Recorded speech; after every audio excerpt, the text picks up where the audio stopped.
afternoon.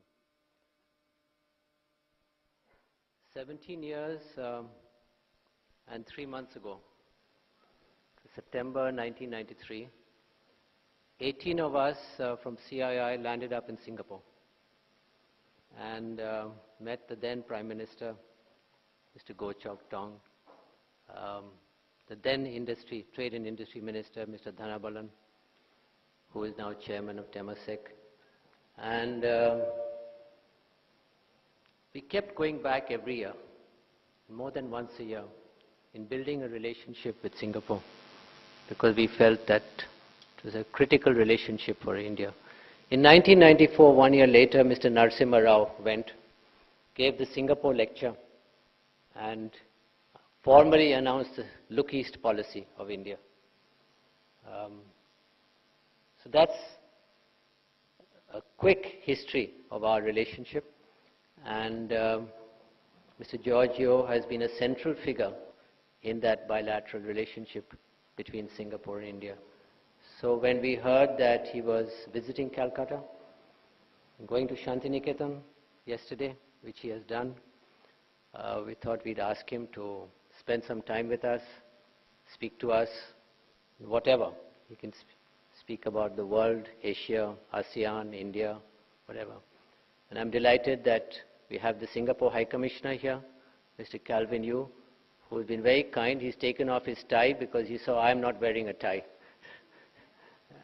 And with that, I'm also pleased to formally introduce to this audience Mr. Sanjeev Goenka, who goes back with me longer than Singapore. So he's a new member of our board of trustees of ASPEN. He's a past president of CII and played a very significant role in our relationship with Singapore, as you will hear. Sanjeev, over to you.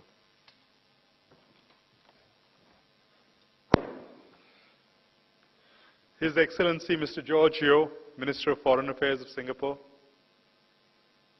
my Guru, Mr. Tarun Das, friends.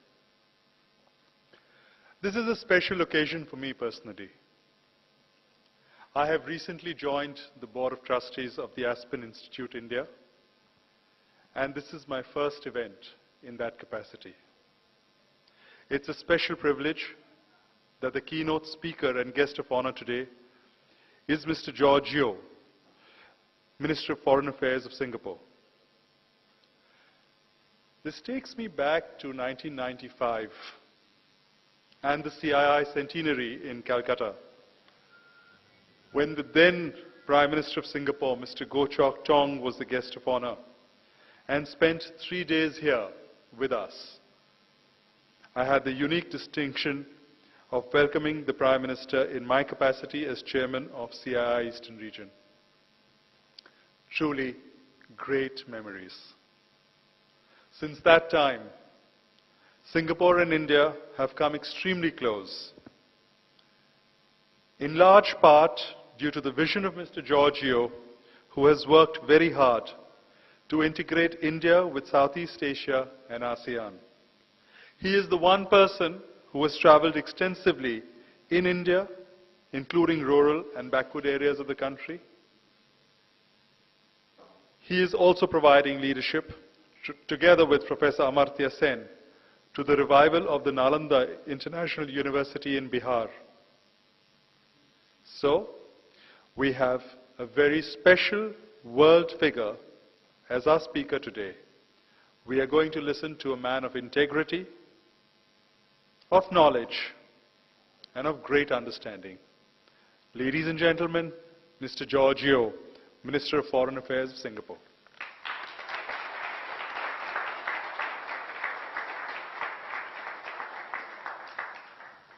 Thank you, Tarun. Thank you, Sanjeev. Dear friends, ladies and gentlemen, I feel so honored to be here this afternoon to address members of the Aspen Institute in Calcutta. I'm here for the Tagore Conference, celebrating his 150th birth anniversary. Just this morning, I gave a speech about realizing Tagore's dream of good relations between India and China. And yesterday we were brought to see Shantiniketan, which I've always wanted to visit. The journey was a little long, and, it was somewhat run down, the place. I was happy to visit, to be on that pilgrimage, because in many ways Shantiniketan represents an ideal which, when it was first mooted, was perhaps ahead of its times, but which I believe becomes ever more relevant today. In particular, the China Bhavan. The China Bhavan, which was established by Tagore through a Chinese scholar, Tang Yinshan, who was in Singapore at that time. And Tagore met him in Singapore and brought him here. Chiang Kai-shek visited it in 1942, Zhou Enlai in 1957. But after the 62 war, it became almost a ruin, with a collection of books no longer understood by the keepers of the place. But I believe one day, and it will not be in the too distant future, all that will be revived, and that icon of relations between China and India will become something of the future. And indeed something very important to all of us, not just to Indians and Chinese, but also to Singaporeans and other Asians, and indeed to everyone else in the world. The main point I made this morning is the re-encounter of China and India in this century will be of the highest importance. It will settle the main issue of war and peace, of prosperity and conflict, of progress or regression in the coming decades.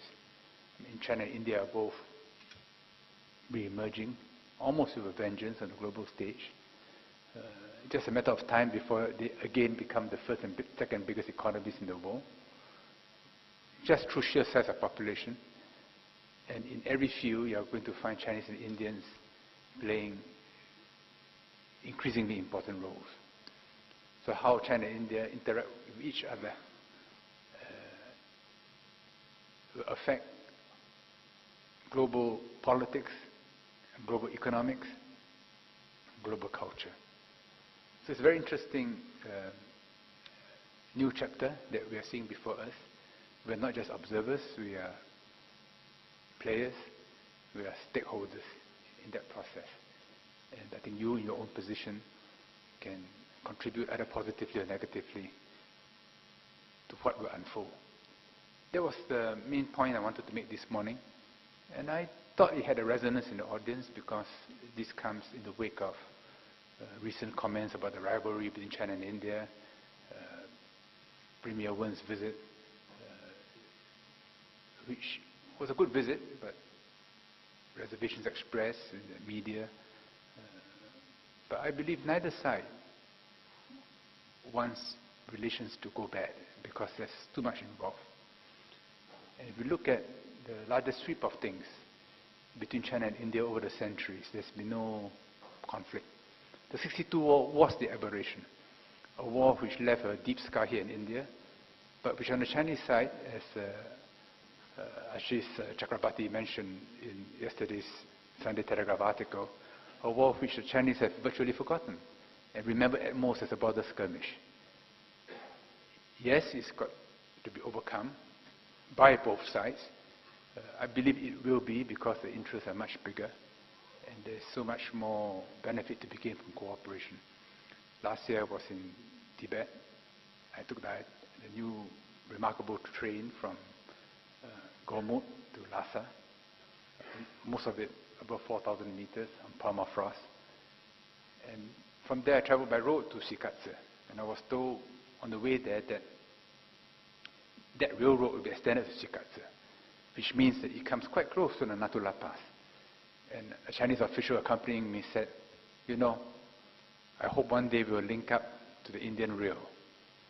Then Calcutta is only a few hundred kilometers away.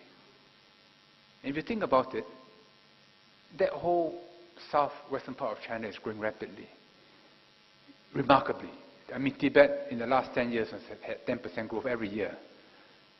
But that has a small population. I mean, there's Sichuan and there are all the other provinces, all seeking outlets to the sea, but having now to depend on roads and railroads to the eastern seaboard, and from there around Southeast Asia to the Bay of Bengal. It is a direct link. I mean, the possibilities are limited only by our imagination. And when that happens, I believe Calcutta, the whole region around here, will boom. I mean, imagine the toing and froing, the contact, the cooperation, the sheer flow of people, of material, of services. So this is possible. It is not easy because there's always politics along the way. There are fears, there are suspicions, all of which have got to be managed, overcome, step by step. But it is an exciting new world that we're seeing before us. Before '89, it was a bipolar world. Berlin Wall collapsed, end of the Cold War. For a while, the US as a single hyperpower. Then now, rise of China, of India, of Brazil, of others. And from a bipolar world to a unipolar world to a multipolar world. And one in which, on any issue, different alignments become emergent in response to interests, but also a world in which the idea of the nation state matters less and less to individuals, to companies, and to tribes, because all of us have gone transnational. The families have gone transnational. Between Singapore and India,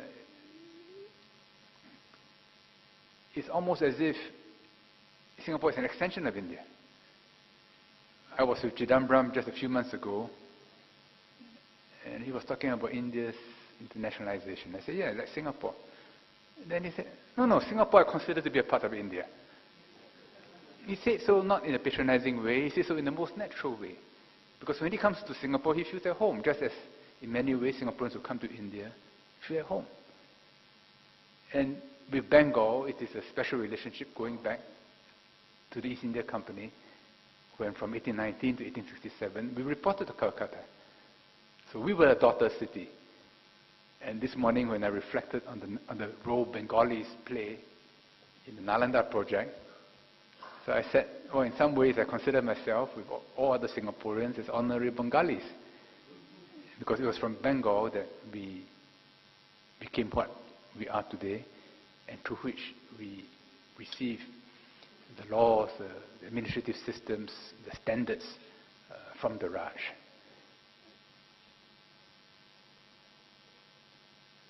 And it is a relationship which is not just a recent one, but it goes back. I mean, this is the place of the Buddha, the place of Nalanda, the place